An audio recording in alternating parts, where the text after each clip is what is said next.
भगवान शिव ने अलग अलग अवसरों पर माता पार्वती को कई पाठ पढ़ाए। भगवान शिव ने माता पार्वती के साथ जीवन के 10 महान पाठ साझा किए जो हर इंसान के लिए आवश्यक हैं और उनका पालन करना चाहिए और बिना असफल हुए उनका पालन करना चाहिए। एक डॉट सबसे बड़ा पुण्य और सबसे बड़ा पाप। जब माता पार्वती ने भगवान शिव से सबसे बड़ा पुण्य और पाप के बारे में पूछा तो शिव ने संस्कृत के एक श्लोक के साथ उत्तर दिया, नास्ति सत्यत परो नानुर्तात पाटन परम। अर्थात मनुष्य का सबसे बड़ा गुण आदरणीय और सदा सच्चा रहना है, जबकि सबसे बड़ा पाप बेईमानी करना या ऐसे कृत्य का समर्थन करना है। एक व्यक्ति को हमेशा ऐसे कार्यों में लिप्त होना चाहिए जो ईमानदार और सच्चे हों और उनके होने की धार्मिकता को नुकसान न पहुंचाएं। 2. अपने प्रलोभनों को मत सुनो। जब माता पार्वती ने भगवान शिव से सभी कष्टों का कारण पूछा तो भगवान शिव ने पार्वती से कहा कि प्रलोभन ही सभी कष्टों का एकमात्र कारण है। संसार में 3 प्रकार के प्रलोभन होते हैं। 1. आंखों की वासना का अर्थ है भौतिकवाद। यह विश्वास की धन और संपत्ति जीवन में सबसे महत्वपूर्ण चीजें हैं। 2. शरीर की वासना का अर्थ है सुखवाद। यह विश्वास के जीवन में किसी भी चीज की तुलना में आनंद सबसे महत्वपूर्ण है। 3. जीवन का गौरव का अर्थ है अहंकार। अपने बारे में बहुत अधिक सोचना। यह सोचना कि आप किसी और से बेहतर या अधिक महत्वपूर्ण हैं। मनुष्य को एक के बाद एक चीजों के लिए दौड़ने के बजाय कर्म और शरीर के बंधन से मुक्ति पाने के लिए ध्यान और तपस्या का अभ्यास करना चाहिए। 3. शक्ति ही सफलता में बाधक है। जब माता पार्वती ने भगवान शिव से पूछा कि मनुष्य अपने कार्यों में असफल क्यों होता है तो भगवान शिव ने बताया कि आसक्ति ही सभी समस्याओं का मूल कारण है। आसक्ति और प्रेम ठहराव की ओर ले जाता है और सफलता में बाधा डालता है। जब आप दुनिया के सभी मोह और प्रलोभनों से मुक्त हो जाते हैं तो ऐसा कुछ भी नहीं है जो आपके जीवन में सफलता प्राप्त करने से रोक सके। अलग होने का एकमात्र तरीका है कि आप अपने मन को प्रशिक्षित करें और इसे इस मानव रूप की अस्थायीता को समझें। 4. अपने कार्यों को बुद्धिमानी से चुनें। शिव ने पार्वती से कहा कि लोगों को कभी भी किसी भी प्रकार की कार्रवाई में लिप्त या संबद्ध नहीं होना चाहिए जिसमें शब्दों, कार्यों और विचारों या मन के माध्यम से पाप शामिल हो। मनुष्य जो कुछ भी काटता है वह उसी का फल है जिसे उसने खुद बोया है। उसका भाग्य उसके कार्यों का परिणाम है।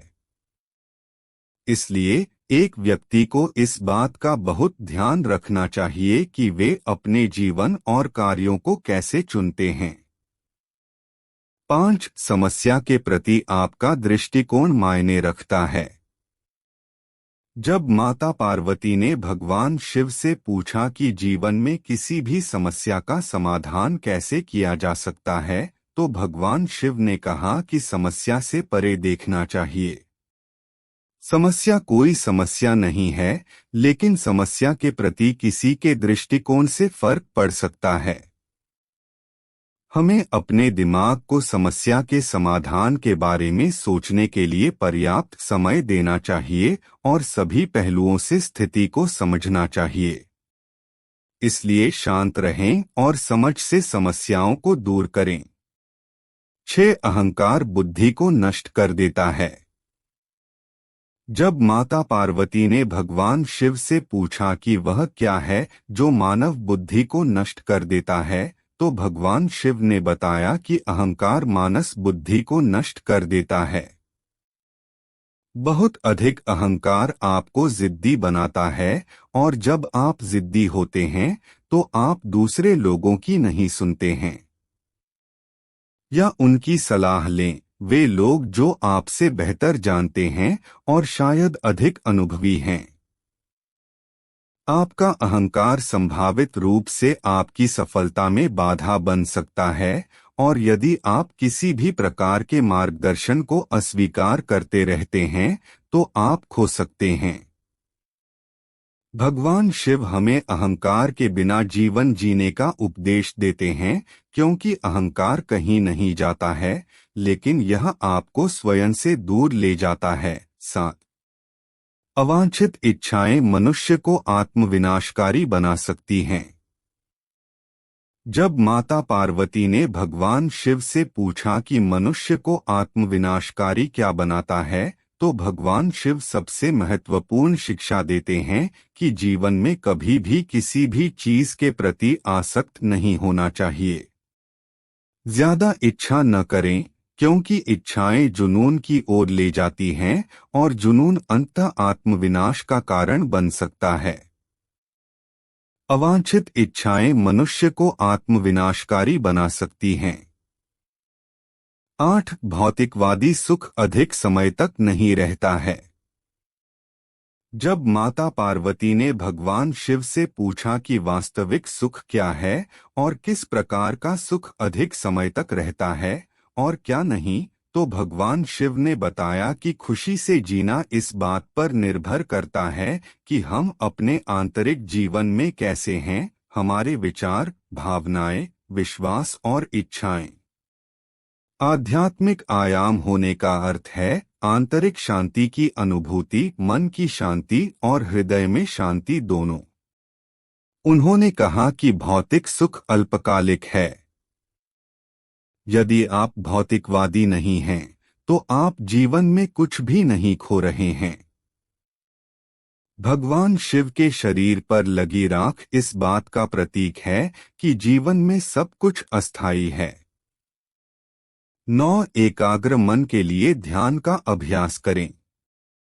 जब माता पार्वती ने भगवान शिव से पूछा कि एक केंद्रित मन कैसे हो सकता है, तो भगवान शिव ने कहा कि एक व्यक्ति को ध्यान का अभ्यास करना चाहिए। बहुमुखी स्थितियों से निपटने के दौरान एक ध्यानपूर्ण दृष्टिकोण के साथ वह उन्हें शांत दिमाग से संभालने में सक्षम होगा और विषय के बारे में बेहतर स्पष्टता होगी। 10 समय दुनिया की सबसे कीमती चीज है।